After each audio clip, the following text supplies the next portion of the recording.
You're listening to All Things Investing, the podcast that makes money talk simple, smart, and actionable. Whether you're just getting started or leveling up your portfolio, we've got you covered with tips, strategies, and no-fluff advice. Let's grow your wealth, one episode at a time.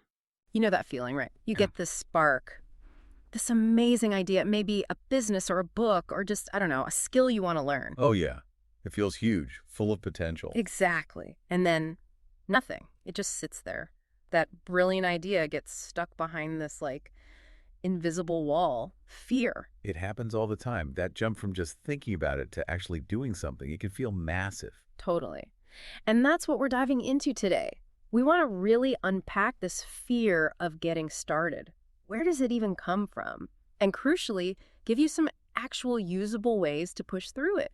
We've been looking into the psychology behind it, and it's definitely not just about being lazy or unmotivated. It runs deeper. Right, not just laziness. That's kind of a relief, actually. It is. What feels like a personal flaw is often, baked into how our brains work. Okay, so let's get into it. Where does this fear actually start? It feels so primal sometimes. Well, think about our ancestors. Way back. Going into the unknown, trying something new. Yeah. That wasn't just uncomfortable, it was genuinely dangerous. It's like actual physical danger. Exactly. Predators, maybe finding food, getting kicked out of the group. Survival meant being cautious. So our brains evolved this sort of warning system. Makes sense. A survival instinct. Precisely. Yeah. You've got this part of the brain, the amygdala. It handles emotions, acts like an alarm bell. Uh-huh. And the interesting thing is it doesn't really differentiate much between, say, facing a saber-toothed tiger and, well, the fear of starting a YouTube channel or asking for a raise. Seriously, so that stomach-churning feeling when I think about hitting publish, that's the same system? Pretty much, yeah. The physiological response, the anxiety, the hesitation, it's triggered by that same ancient mechanism. It sees unknown and flags it as potential danger. Wow, okay. So this thing that was designed to protect us is now kind of getting in the way of modern life. That's the irony, isn't it? It's hindering growth, stopping us from pursuing the things we actually want. Our old brain fighting our new goals. But it changes how you think about it. It's not a character flaw, it's just outdated wiring, maybe. Sort of, yeah. And one of the sneakiest ways this fear disguises itself is perfectionism. Ah, yes. I just need to get everything perfect first excuse. Exactly. I need the perfect plan. I need to do more research. The timing isn't quite right yet. Guilty. It feels so responsible, though, like you're doing your due diligence. It does. But if you trace it back to that fear response, you realize this endless preparation can actually be a really sophisticated form of avoidance. Because if the standard is perfect, you never actually have to start. Precisely. The bar is impossibly high, so you never feel ready. I totally fell into this trap. I spent, no joke, 2 years getting ready to launch a podcast. Bought the gear, researched software, listened to tons of shows. Did you record anything? Nope, not a single episode in those 2 years. What do you think was really holding you back? Underneath the preparation? Honestly. Just fear. Fear it wouldn't be good enough, that the sound would be bad or I'd sound stupid or nobody would listen. Fear of imperfection. And how did you break out of that? What finally got you to hit record? I had this realization looking at creators I admired. Their first stuff, it often wasn't great. They got better by doing it, by putting it out there and learning, not by waiting for perfection. That's such a key insight. Yeah, the mantra became, just make something. Make something that exists. It doesn't have to be amazing right away. That's it. The act of creating, even if it's flawed, gives you feedback and momentum that thinking alone never can. You learn by doing. Totally. Okay, so perfectionism is one big hurdle. Another one, kind of related, is the comparison trap. Oh, this one is huge today, especially with social media.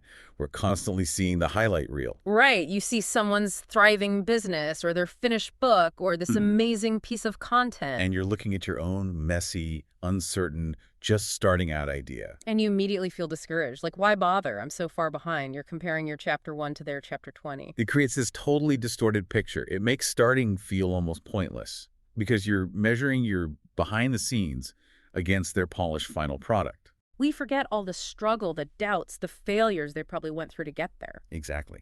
We forget that every single expert, every master of their craft was once a complete beginner. Everyone starts at zero. That's so important to remember. The real difference is that they took that first step, probably feeling just as unsure or unprepared as you might feel right now. That willingness to just begin, even without all the answers, that seems crucial. It really is. Okay, so we have the deep evolutionary fear, the perfectionism trap, the comparison game. What about procrastination? That often goes hand in hand with the fear of starting. Right. Why do we put things off, even stuff we genuinely want to do? Well, a lot of research now suggests procrastination isn't really about time management or laziness.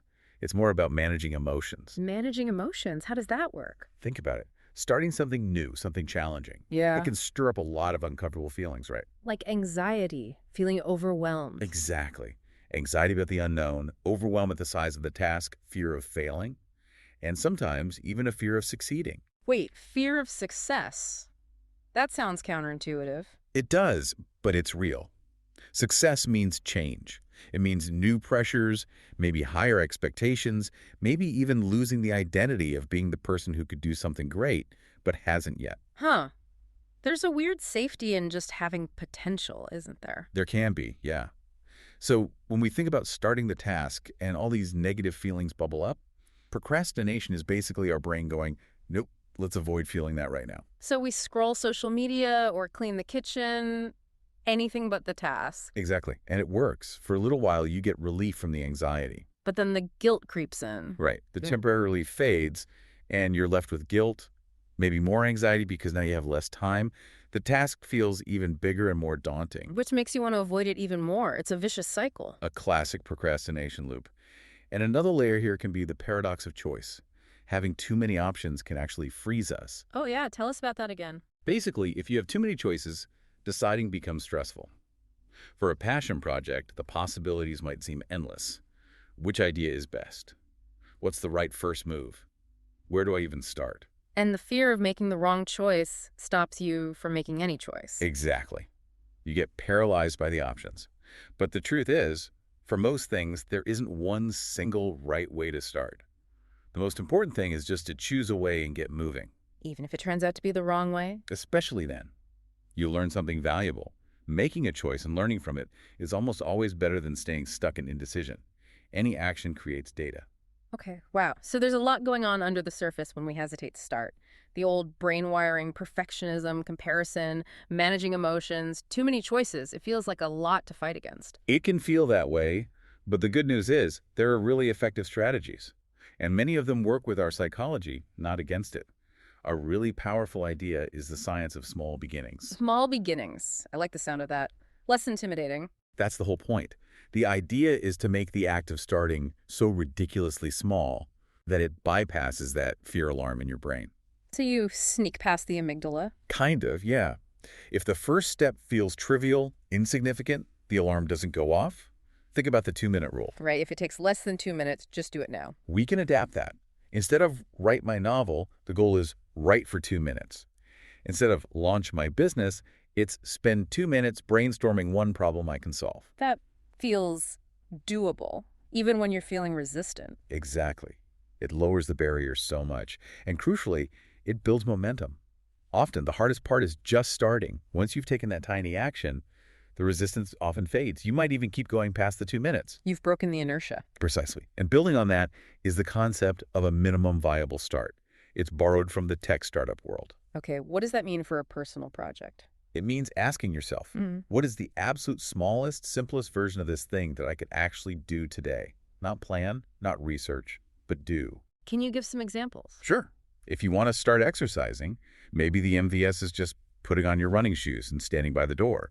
If you want to learn guitar, maybe it's just taking the guitar out of its case and holding it for 2 minutes. So it's not about achieving anything significant, just initiating the action. Yes. It's about crossing that psychological threshold from thinking about it to doing it. Even that tiny action shifts your identity slightly. You're no longer just someone thinking about learning guitar. You're someone who held the guitar today. That feels powerful, shifting the identity. It is. Another technique is using implementation intentions, or if-then plans. This helps automate the starting process. How do those work? It sounds structured. They are, and that's the point. Instead of a vague goal like, I'll meditate more, you create a specific plan. If it's 7 a.m. after I turn off my alarm, then I will sit on my meditation cushion for 5 minutes. So you pre-decide the trigger and the action. Exactly. If it's Tuesday evening after dinner, then I will open my sketchbook. It takes the decision-making out of the moment when you might feel tired or resistant. The cue happens, the action follows more automatically. It bypasses that internal debate of should I, shouldn't I? Right, you've already made the decision. Okay. So those are some general tools, but fear shows up differently for different people, right? Yeah, that's a good point. How do we tailor these ideas? Like for the perfectionists we talked about. For the perfectionist, the antidote is often strategic imperfection. You deliberately introduce constraints to short-circuit the endless polishing. Like what kind of constraints? Give yourself a ridiculously short deadline for a first draft.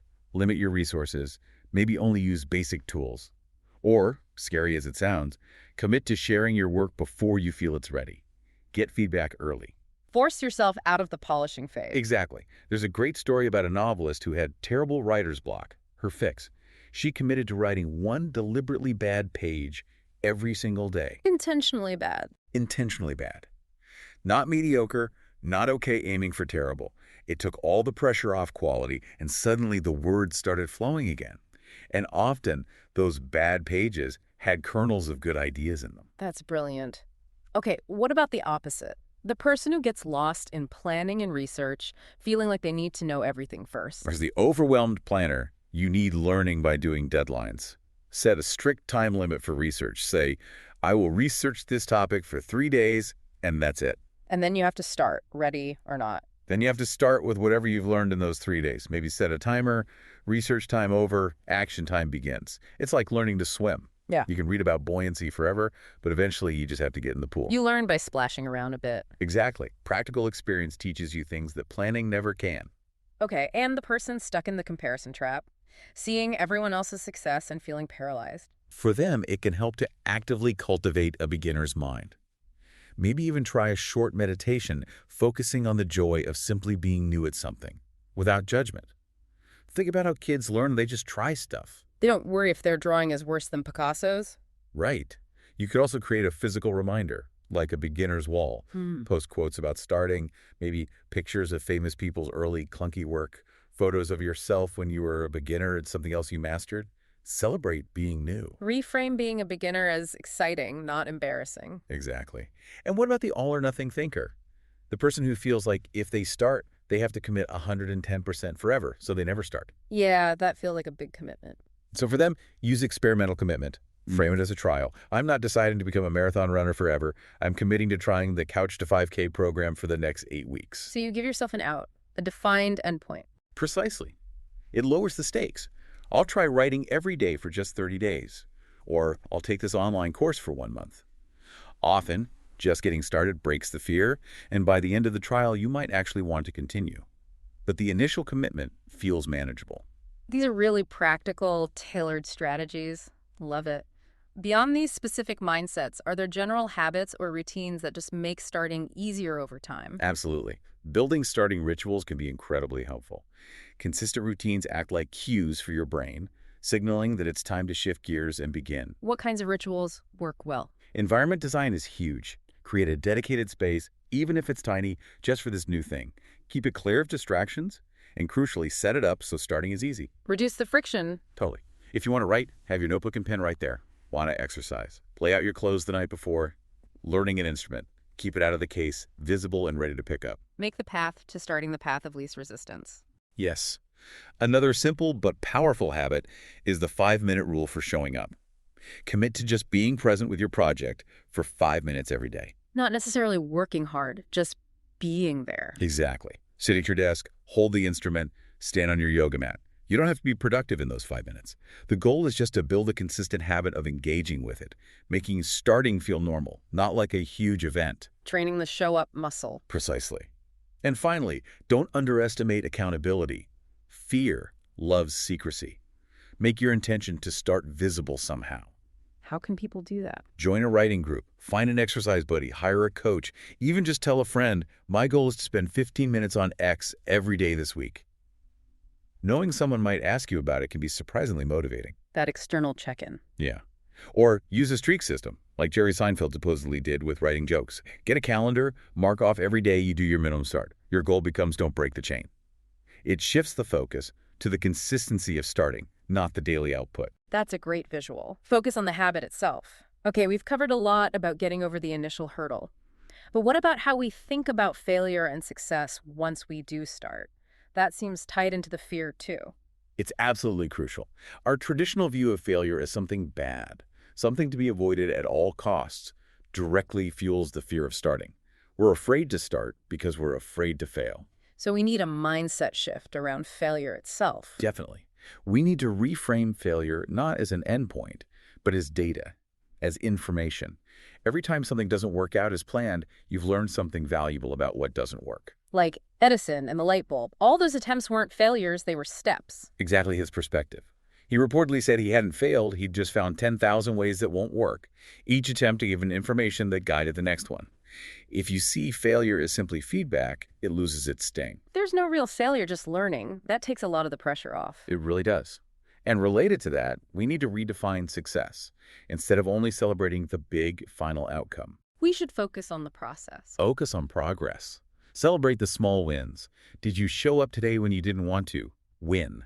Did you try something new, even if it felt awkward? Win. Did you push through resistance for just 5 minutes?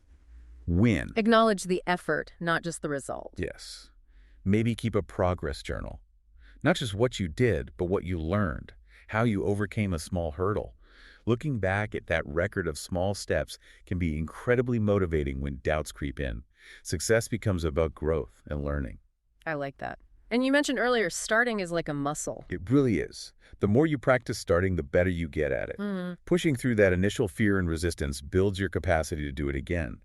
What feels terrifying today might feel uncomfortable next month, and just routine in 6 months. So even starting small, seemingly insignificant things helps build that overall starting skill. Absolutely. Every time you choose action over avoidance, you strengthen that muscle. You're developing the fundamental skill of turning ideas into reality, which is incredibly valuable long term. That's a really powerful frame. It's not just about this one project, it's about building a lifelong capability. Okay, thinking bigger picture then. What are the ripple effects? When someone does manage to break through this fear and start taking action, what else changes for them? The effects can be surprisingly profound, often reaching far beyond that one specific project. How so? Well, one of the biggest shifts is internal. It changes your self-perception. You start to see yourself not just as someone who has ideas, but as someone who acts on them. You identify as a doer, not just a thinker. Exactly. And that identity shift is powerful. It influences future decisions. You start thinking, okay, I tackled that. What else can I start? You become more likely to seize opportunities because you believe you're capable of initiating. That sounds incredibly empowering. It builds on itself. It really does. Another major effect is an increased tolerance for discomfort. Because let's face it, starting something new is often uncomfortable. You're a beginner, you feel awkward, uncertain. Right, that initial vulnerability. Each time you push through that vulnerability, you expand your comfort zone just a little bit. You learn that discomfort isn't fatal, that you can handle it. This builds resilience that helps you face other challenges in life, not just starting new projects. So you get braver in general. In a way, yes. Yeah. You build emotional resilience. And a third ripple effect is on creativity and problem solving. When you're starting out, you often don't know the right way. You have to experiment, improvise, figure things out as you go. You can't just follow a perfect plan because you don't have one yet. Right. And that process forces you to be more creative, more flexible in your thinking. You develop an experimental mindset that can be incredibly useful in all sorts of situations, helping you find novel solutions to problems. Wow. So overcoming the fear of starting isn't just about launching that one thing. It can actually change how you see yourself, how resilient you are, and even how creative you are. Absolutely. It's a fundamental shift with far-reaching benefits. Okay, this is all fantastic. Let's make it super practical for everyone listening right now. What's a concrete step-by-step plan they can use, like today, to finally start? Let's do it. A 5-step starting action plan. Step 1. Choose one thing. Just one. Pick a project you've been wanting to start that feels both manageable and genuinely interesting to you. Don't go for the Mount Everest of your goals right away. Pick a hill, something you can practice on. Okay, one manageable, exciting thing. Got it. Step 2. Step 2. Define your minimum viable start. What is the absolute tiniest first action you can take for that project? Make it almost laughably small. Remember, podcast, 30-second voice memo, fitness, put on shoes, art, one pencil line. So small it feels silly not to do it. Exactly. Step 3. Schedule your starting time. Look at your calendar for the next 24 hours. Pick a specific time, 10 minutes, 5 minutes, even 2 minutes, and block it out for your minimum viable start. Treat it like a doctor's appointment, non-negotiable. Put it in the diary, make it real. Yes. Step 4. Prepare your environment. Before that scheduled time, set things up. Remove distractions. Get your tools ready. Make it as frictionless as possible to just begin when the time comes. Remove all the excuses beforehand. Precisely. And finally, Step 5. Create your accountability. Tell one person, a friend, partner, family member, someone in an online group. Just say, hey, I'm committing to doing your tiny action at your scheduled time. You don't need a big announcement, just that little bit of external awareness. Knowing someone knows can make a difference. It really can. It ups the stakes just enough. So choose one thing, define the tiniest start, schedule it, prep your space, tell someone. 5 steps. That's a brilliant, actionable plan. Anyone can do that. Absolutely. Yeah. The goal isn't perfection, remember. It's just to start. Okay, so let's wrap this up. That fear, the one that stops you from starting. It's real, it's common, but it is absolutely conquerable. Everyone feels it. Every single person you admire who's created something, achieved something, they started. Likely feeling scared, likely feeling unsure. They just took the first step anyway. And your ideas, your potential, the unique things only you can bring, they matter, they're valuable, but they need you to take that first step to bring them into the world. The world actually needs what you have to offer, but you have to start offering it. Remember that saying, you don't need to be great to start, but you absolutely have to start to be great. That journey begins now with one small step. It's not about waiting for the fear to vanish completely. It probably won't. It's about acting despite the fear. It's not about feeling 100% ready, because honestly, whoever feels 100% ready, it's about beginning before you feel ready. It's not about having the whole path mapped out. It's about having the courage to take the first step into the fog. And think about this, your future self, the one who has started, who has built that thing, learned that skill, made that change. That version of you is waiting. They're cheering you on right now. They believe you can do it. And they'll be so incredibly grateful that today was the day you decided not to let the fear win. So, all the thinking, the planning, the researching, it has its place. But now is the time for action. The time for starting is truly now. What are you waiting for? Thanks for tuning in to All Things Investing. Don't forget to subscribe so you never miss a tip that could boost your financial future. Follow us on TikTok, YouTube, and wherever you get your money advice. Until next time, keep investing in yourself. Financial disclaimer. The information provided on the All Things Investing podcast is for educational and informational purposes only. It is not intended as financial, investment, tax, or legal advice. Always do your own research and consult with a licensed financial advisor or other qualified professional before making any investment decisions. The views and opinions expressed are those of the host and guests, and do not constitute official recommendations. Investing involves risk, including the potential loss of principal. Past performance is not indicative of future results. By listening to this podcast, you agree that the host and associated parties are not responsible for any financial decisions you make based on the content provided.